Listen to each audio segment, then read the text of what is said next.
Hi Guitarlings, I'm Gray and this is Hub Guitar. Today I want to bring an answer to a question that I get asked very often, which is how do I understand how chords and scales or chords and melodies work together?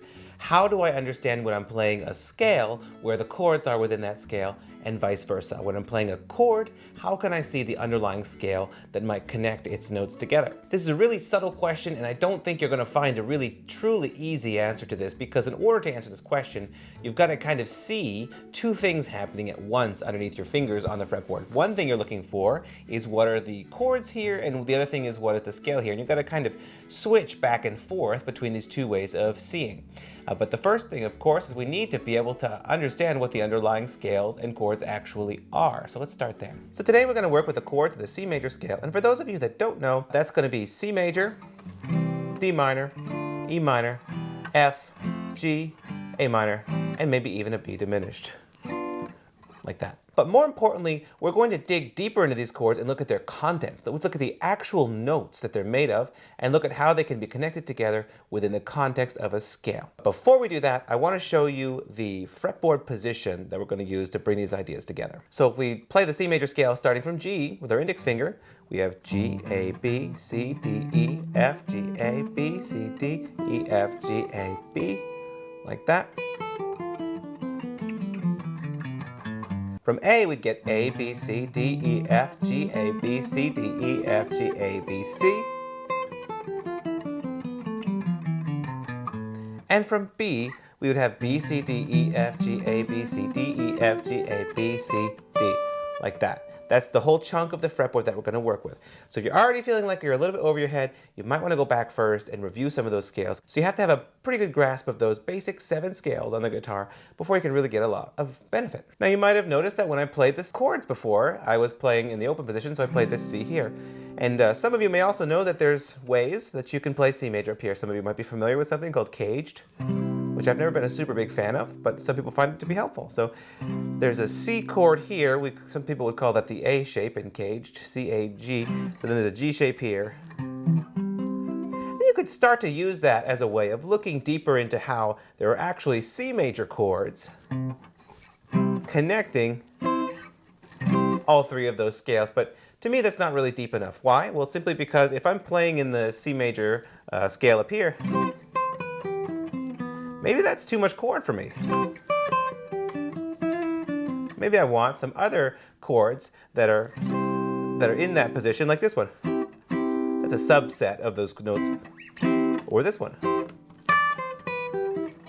Or not very far away from there, I'm going to find the inversion of that. And I find it much easier actually to think about those triads rather than about the entire caged system. So we're going to talk a little bit about that. So maybe a better way to list out these chords would be enclosed triads on 3 adjacent strings. So then you can access them as little chunks of 3 notes rather than as big chunks that require the entire guitar fretboard or all of the strings on it. Now you'd have to do this with C major, D minor, E minor, and all of the chords in order to truly understand all those chords on the guitar neck, and I encourage you to do that. But you'll get most of the results out of it if you just do a major, a minor, and a diminished, because after that, just like any other major bar chord, all of the shapes are going to repeat. I'll show you what I mean in a second. Let's start with the C chord. So if I were in the open position, this is actually most of the C chord. If I had a G here, I actually have 3 different triads. I have Sol, Do, Mi, Do, Mi, Sol, Do, and Sol, Do, Mi again. And each of those is an independent triad. I'm going to think about it separately. So let's start with the first one, Sol, Do, Mi, G, C, E.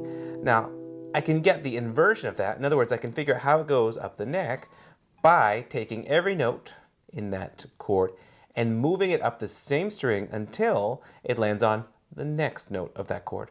So C would then go to E, E would go to G, and G will go back to C. So this right here is actually a G, so that's going to go up to C. So a lot of players you'll see do something like this. They use 2 hands to think about it. So Do, Mi is over here. My C is going to go up to E, or my Do is going to go up to Mi. So it's Do, Re, Mi. So I got those 2. And then finally my Mi here is going to go back up to Sol. And that's how I get the next inversion. I can derive that inversion from there. Now if I repeat that process, Do, Mi, Sol, Do, Sol, Do, Mi, That's on that string set. So here's mi, sol, do, and then sol, do, mi, and then do, mi, sol. So then here I have sol, do, mi, and then I have do, mi, sol, and then I have mi, sol, do. So that's all of the closed triads I can do on the guitar. That's all of the C major closed triads that there are on the guitar. Closed triads within an octave. And as you might have noticed, there's 3 for each set of strings, so that's 12, right? 3, 6, 9, 10, 11, 12. Yes, there's 12 different ways to play a triad.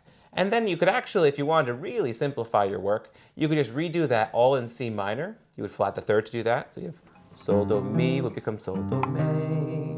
And then when you go up to the inversion, you just make sure that you turn that E into an E flat. And then you could repeat that with diminished.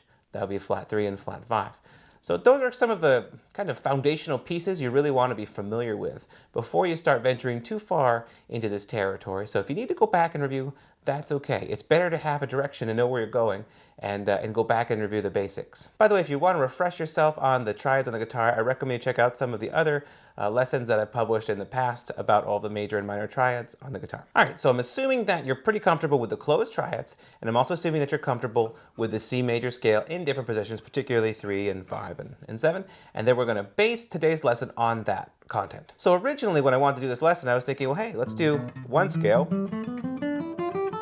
And isn't it really cool how there's some chords in each of these scales? Like let's say we've got this chord, going to this chord, to this chord, and to this chord. But then I kind of realized, you know, for some of you, maybe it's still not that easy to visualize those chords.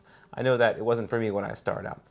So it got me thinking how we could do this in a way that was kind of systematic, that you would be able to understand, and that would kind of make the most sense of what's going on the guitar fretboard. And then I realized what we really need to do is cross through multiple positions, and the reason we need to do that is because otherwise you're going to be missing some chords in the sequence if we only stick to one scale pattern. That's why I introduced you 3 scale patterns, because the chord sequence we're going to practice is actually going to traverse through all 3 scale patterns. And if I was missing any one of them, I might not be able to do all of the chords. That's okay, because once you understand, you'll still be able to see as you're playing through scale pattern X or Y or Z, you'll still be able to see where those chords are that are within reach of that pattern. For example, this chord is in this pattern.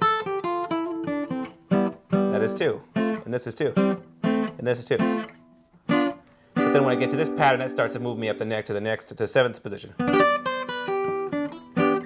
Back to the 5th position. Now I'm almost in the 3rd position.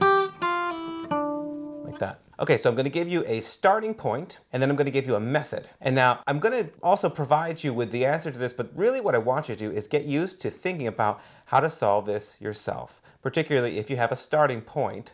How would you solve this yourself? So what we're talking about is called cycle 6 voice leading. So we need to draw on the blackboard a little bit to talk about cycle 6 voice leading, so we're going to do that next. All right, so we've discussed how there are 7 different chords in C major. We've got C, D, E, F, G, A, and B chords. C major, D minor, E minor, F major, G major, A minor, and B diminished.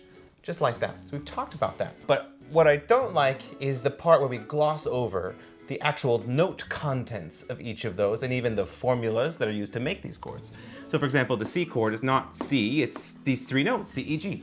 The name C major as a chord is actually a shortcut for saying C, E, G. Just like when I say breakfast sandwich, it's a shortcut for saying bread and cheese and eggs, because it's a lot of words to say all that. Okay? So the D minor chord has D, F, A, and the E minor chord is E, G, B, and so on. These are just diatonic thirds from the scale. Diatonic meaning they are whatever third note you have in the scale. So 1, 2, 3, 1, 2, 3. C to E is 1, 2, 3, and E to G is 1, 2, 3. 1, 2, 3, D to F, and F to A. So you can do it D, F, A, and that's how you can spell the notes of each of these chords, remembering, of course, that there are no sharps and flats here. So that's all the notes that we're dealing with. Now, the first example we're going to talk about, because we're going to start kind of in the 5th position, we're going to start on frets 7, 5, 5. So that's B, D, and G. So it's actually, if you look at it that way, you'll realize, oh, that's actually a G chord. It's got B and D and G. It's just an inversion of that. So I'm going to draw that on the staff.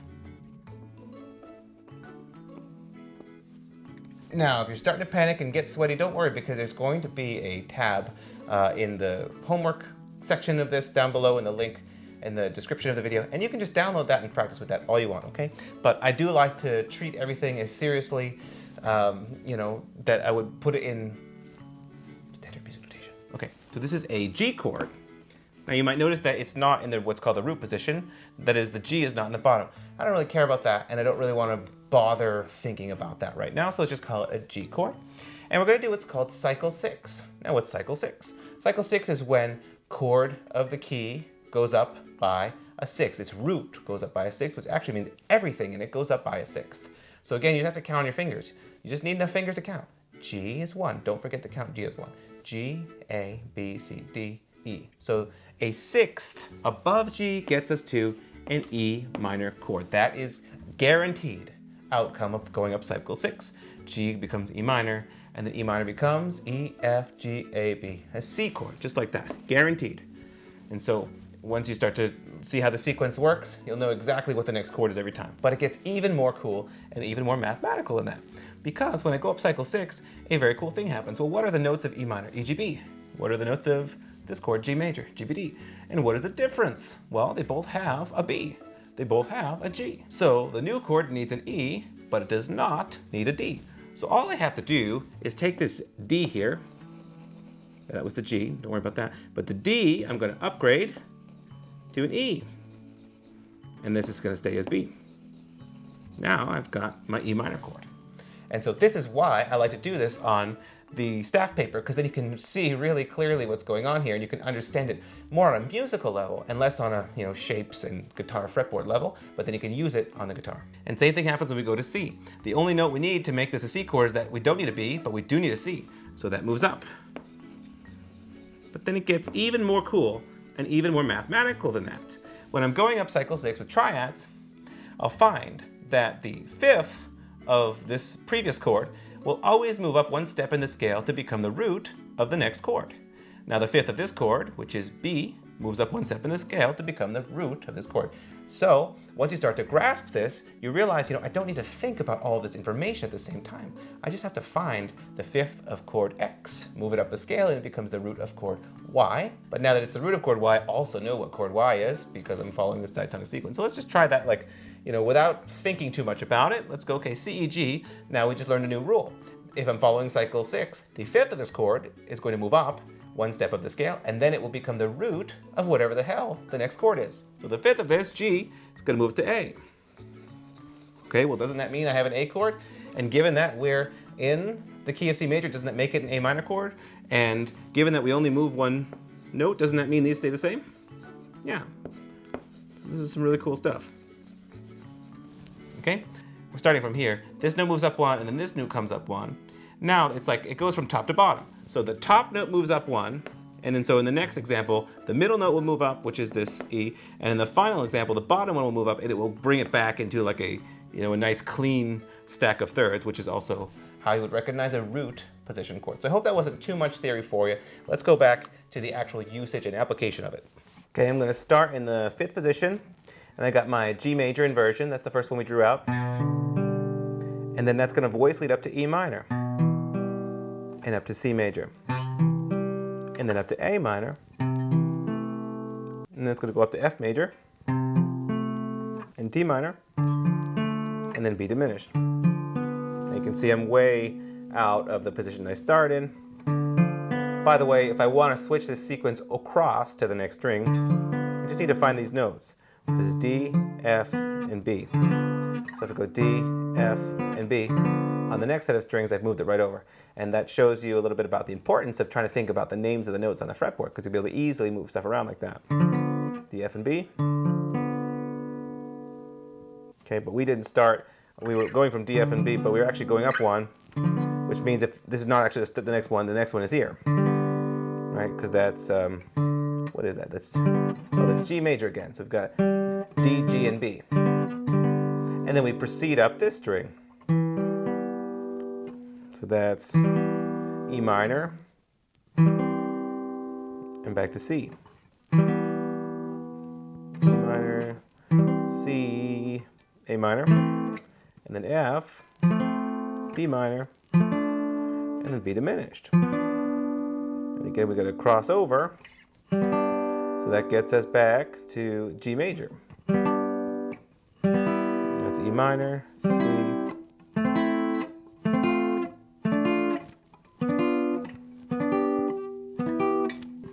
There's that C to the A minor.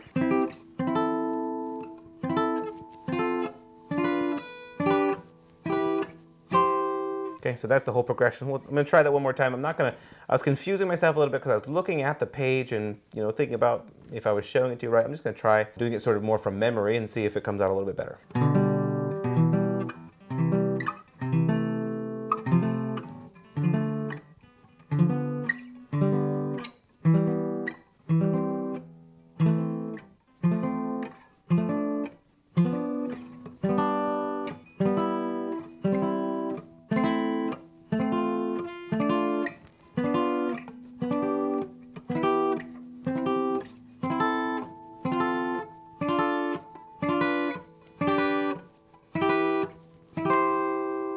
Like that. So those are all of, not only are those a really cool progression in and of themselves, but those are actually all of the chords or all of the subgroups or all of the triads that I could actually get within that position, which means that if I practice that in my playing, I'm just very naturally going to see those underneath my fingers.